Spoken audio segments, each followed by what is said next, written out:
Boa tarde, companheiras e companheiros. Hoje eu vou fazer um comentário, falar de alguma coisa que vocês vão pensar que eu sou realmente um corpo estranho, um corpo bem estranho. Mas isso aí não seria de se admirar muito, porque já na minha infância mais primária, na verdade na minha adolescência, né, no começo dela, eu passei por umas crises. Não sei explicar exatamente o que, mas o resumo que eu estive internado. Quem conhece o Hospital Pinel no Rio de Janeiro, né, eu estive internado lá por 10 dias. Primeiro porque na minha consulta, não sei por que razão e por que motivos, não tem explicação, mas todo o consultório daquele médico foi quebrado. E eu me lembro somente de estarem me tirando da camisa de força, e por lá eu fiquei uns 10 dias internado. Mas isso aí, e o pessoal me acha um pouco esquisito, um pouco estranho. Na verdade eu sou um corpo assim, bastante diferente, então eu não nego. Mas eu queria falar com vocês o seguinte: eu não sei se vocês conhecem a obra de Platão, chamada A República.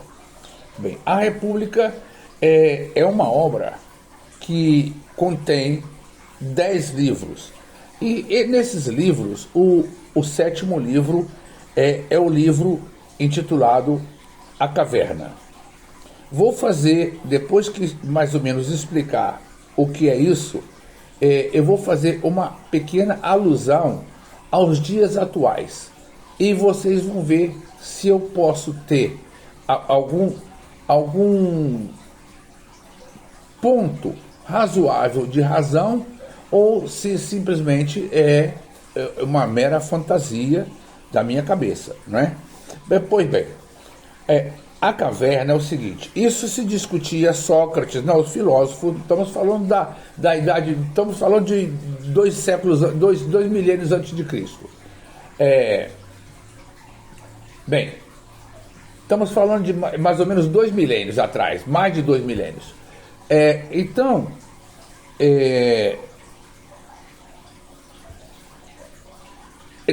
Nessa caverna era o seguinte: ela era uma caverna muito ampla, a nível do chão, a sua abertura. Quer dizer, é como se fosse um buraco, certo? No plano, e essa caverna tivesse uma profundidade tamanha e fosse muito extensa. O que existia dentro dessa caverna? Existia dentro dessa caverna o seguinte: uma fileira, uma fileira linear de escravos que estavam totalmente com os grilhões amarrados, não é? Acorrentados, vamos dizer assim na linguagem atual, acorrentados.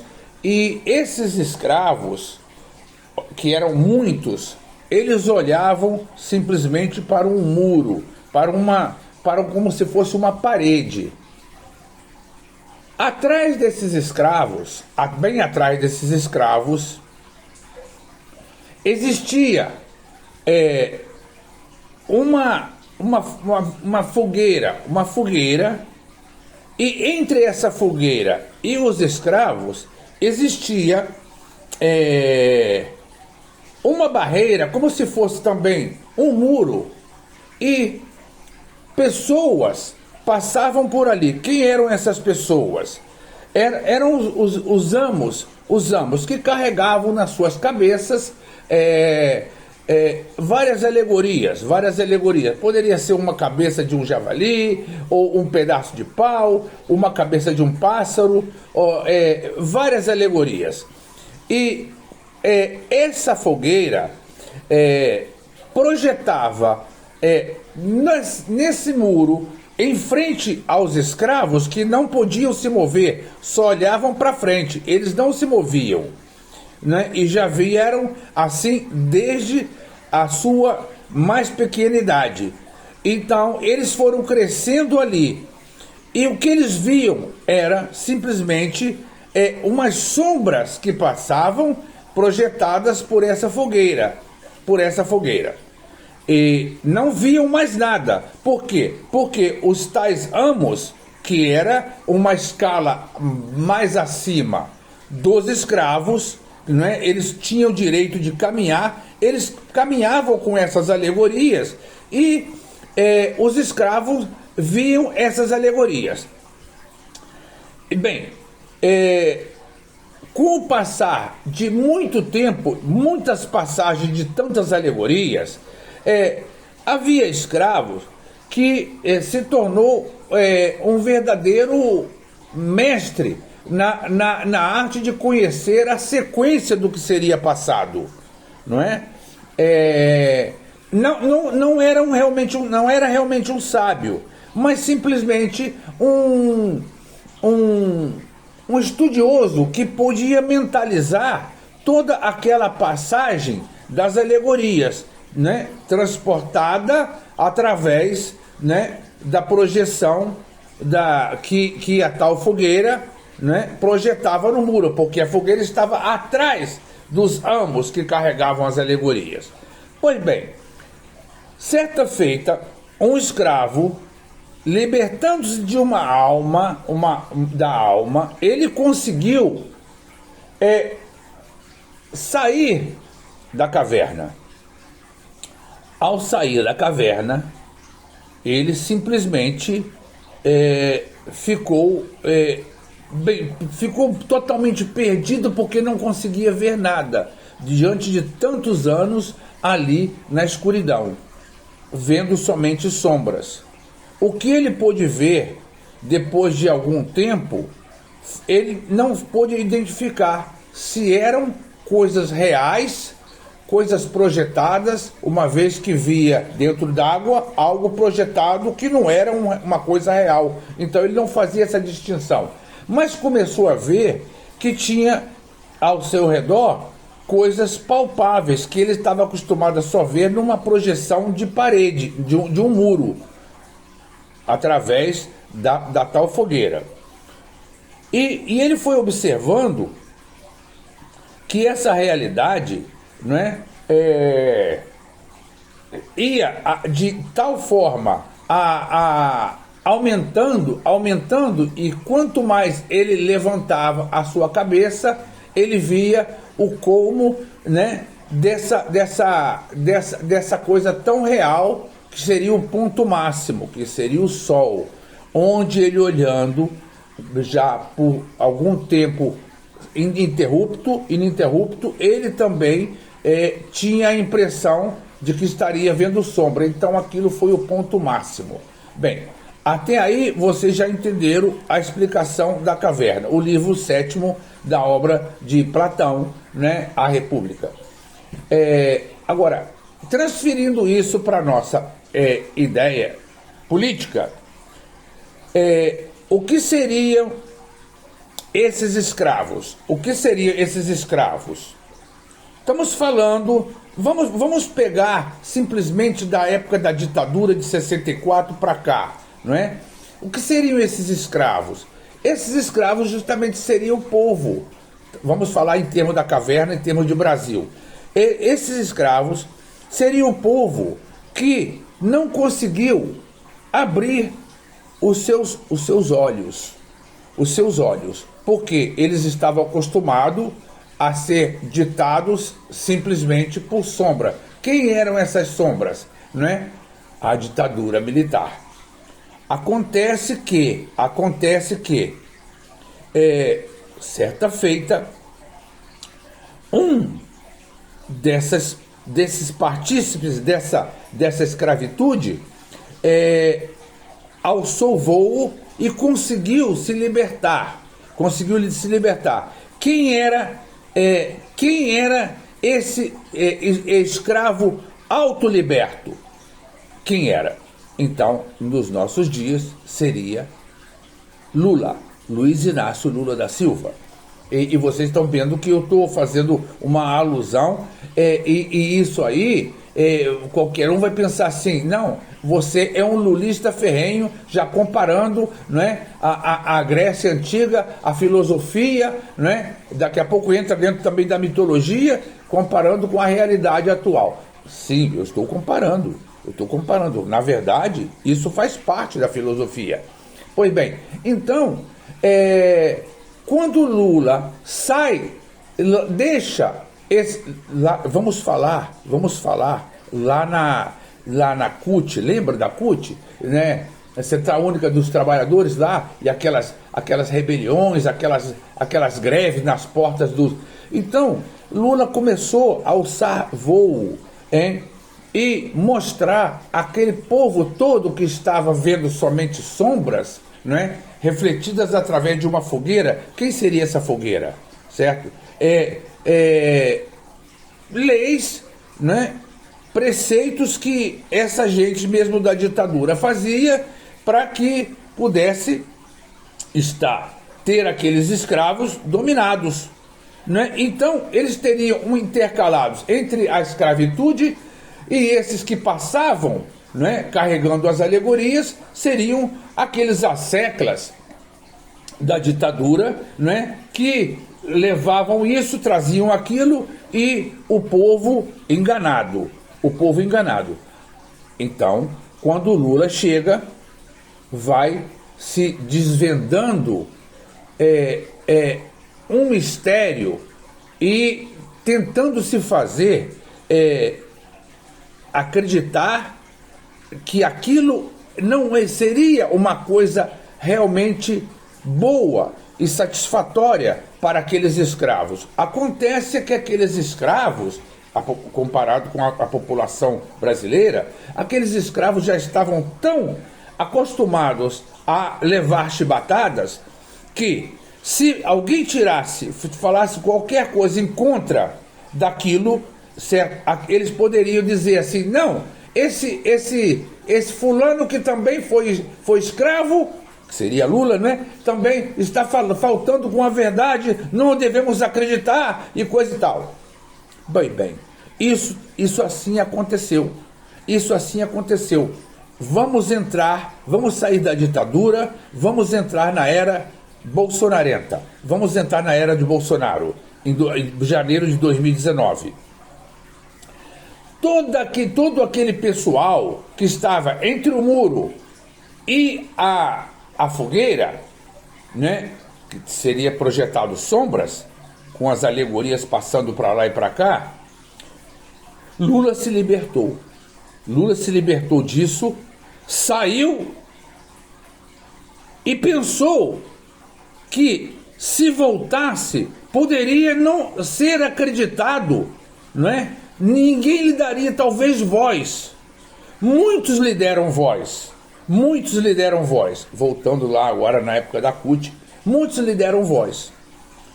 Tantos outros preferiram ficar naquela penumbra, naquela escuridão, vendo somente sombras. Quem são esses? Estou falando no período Bolsonaro. Quem são esses? São esses bolsonarentos, os chamados patriotários, não é? Que por mais que se explique, não é? Eles querem ficar no regime da idiotia, no regime de ser comandado. E então, a gente que não quer sair jamais da escuridão, vive dentro daquele domínio e jamais vai se livrar dele. Essas pessoas são justamente esse pessoal que se deixa dominar, que não é agora, o que foi diferente com Lula. Lula simplesmente não foi um intelectual, porque o intelectual, ele estuda para aprender alguma coisa. Lula simplesmente foi sábio, foi além da intelectualidade, naturalmente, sem o estudo. Então, vocês vejam bem a que ponto chega essa figura, não é? Essa figura de Lula. não é? Trazendo tudo à tona, mostrando a todos aqueles que estavam acostumados a ver simplesmente sombras alegóricas passando para lá e passando para cá. Muitos poderiam até achar que eram intelectuais, realmente, porque eles sabiam a ordem das sombras que passavam tanto para a esquerda em uma sequência linear. Eles sabiam a ordem das sombras que passavam da esquerda para a direita e da direita para a esquerda. Então, eles se formaram, ao passar de tantos anos, dentro disso. E dentro disso, não conseguiram depois se libertar. Quem eram esses amos que trafegavam, não é? Para lá e para cá com essas alegorias? Vamos dizer que fosse parte do parlamento atual, do nosso Congresso Nacional. Vamos dizer que fosse, por exemplo, esses amos, na era bolsonarenta, vamos dizer que esses amos fossem Coronel Mauro Cid, General Mourão, General Heleno, e tantos outros, dentro do campo militar, o ministro da Marinha, o ex-ministro da Marinha, que vai ser preso, tudo na jaula, né? Garnier, certo? Paulo Sérgio, que era o comandante das forças do Exército, entendeu? Então, essa gente toda, e o ex-ministro da Justiça, toda essa gente, eram as pessoas que passavam para lá e para cá, fazendo com que esses idiotas, esses cegos, só vissem realmente a sombra. Então, quando o Lula chega e mostra, não é, pelo que já tinha visto lá fora, eles simplesmente se negam a dar voz, a dar credibilidade àquele que viu a realidade, e continuam, e esses elementos continuam simplesmente vendo sombras para lá e para cá. Por isso eu te digo, quando você tenta explicar a uma pessoa que tem algum conhecimento político e ele mesmo assim não concorda, esse é portador de uma patologia totalmente insana. Esse aí já não tem remédio. Quando você tenta mostrar aquele que tem pouca instrução, pode ser que esse, não você que não quer converter ninguém, você simplesmente quer explicar passo a passo. Pode ser que este, não é, retome uma posição que ele jamais conseguiu tomar antes. Então pode ser que ele entre nossa nova etapa. Então isso eu não sei se eu fiz uma boa comparação com essa obra de Platão, não é, nos dias transferida para os dias de hoje, com Lula, certo, se safando, se livrando daqueles grilhões e tendo visto a claridade e tentando mostrar a todos os outros, não é, que aquilo que eles estavam vendo não era real, eram simplesmente sombras. Bem, nos dias de hoje, exatamente, eu não sei nem que dia estamos na sexta-feira, mas já se vê muito menos gente vendo sombras. Muitos dos que estavam vendo sombras naquela caminhada linear, eles já passaram a ver algo de real saindo daquele mundo. Bem, isso é o que eu queria dizer a vocês. Aí agora vocês vão dizer assim, realmente está totalmente louco esse Luiz. Bem, devo estar mesmo. Bem, muito obrigado, boa tarde a todos.